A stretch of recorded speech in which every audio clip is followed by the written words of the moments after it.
Well, I'm going on my first trip in this brand new Crosstrek that we just bought less than 2 weeks ago.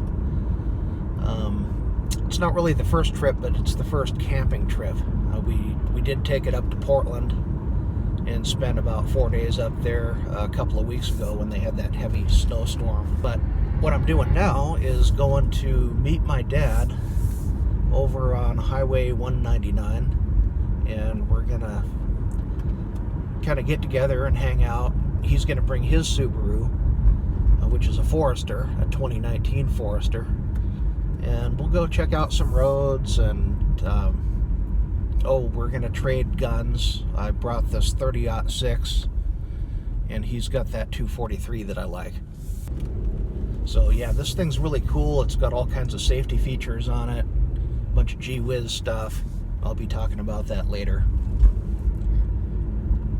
And I'm really glad that I got it, because the other car that we've got this Mercedes ML320, which is it's a pretty nice car, but it's got like 350,000 miles on it. It's 18 years old.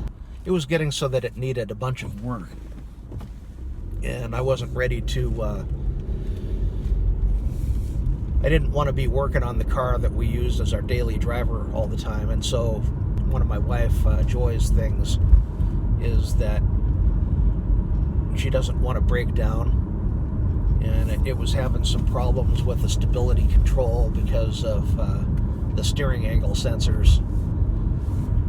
And I just kind of threw my hands up and said, you know what, it's time for a new car. You know, it needed a new radio.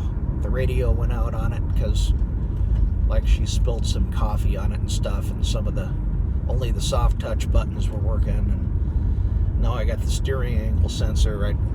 I did change the steering pump on it, but it had this big rip in the seat, and, you know, gotta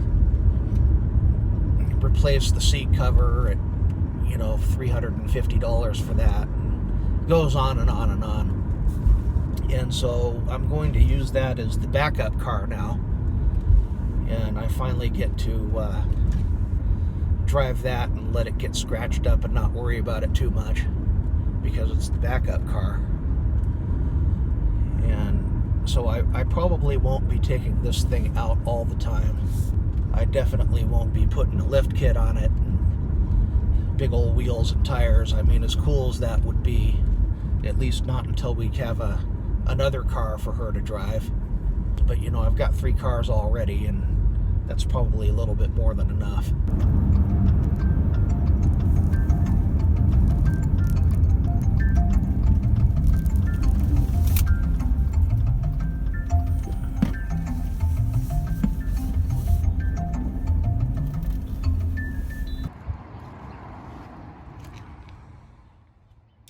This is the part where we look at each other's cars and determine that the engines are the same, and the Forester is higher, the Crosstrek is lower, and where we're going to go next.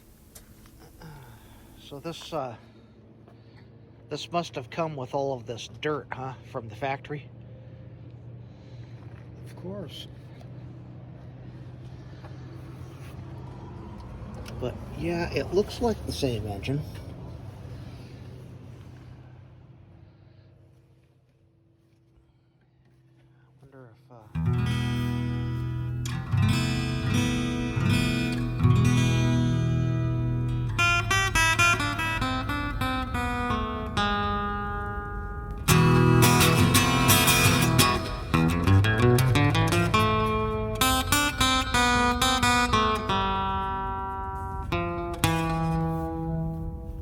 Just a short distance down the highway is Forest Service Road 18N07. Now this road goes up to Sanger Lake and looks like a good place to camp later on the summer. So I wanted to check that out.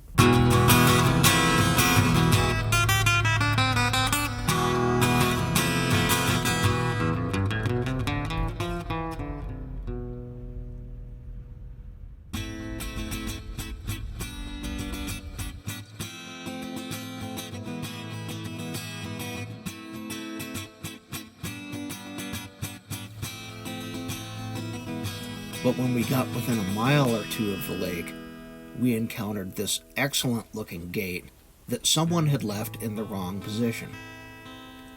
There was a sign on it that told a story of root disease affecting the Port Orford cedar that is only spread by vehicle traffic in the winter. So we got out of the cars and had a look around, ate lunch by the stream, and took some really nice photos.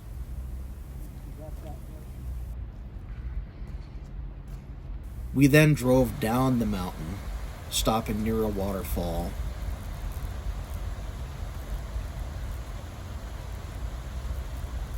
in a large redwood grove, before heading into Brookings. I discovered that Zola's had moved into this bigger, better building, and their pizza was just as good as before, so I ordered one to go. I like having a pizza I can eat on the next day, and even though I brought food that I could cook, pizza. I left Brookings for Gold Beach, looking for a place to camp up on the Rogue River before it got dark.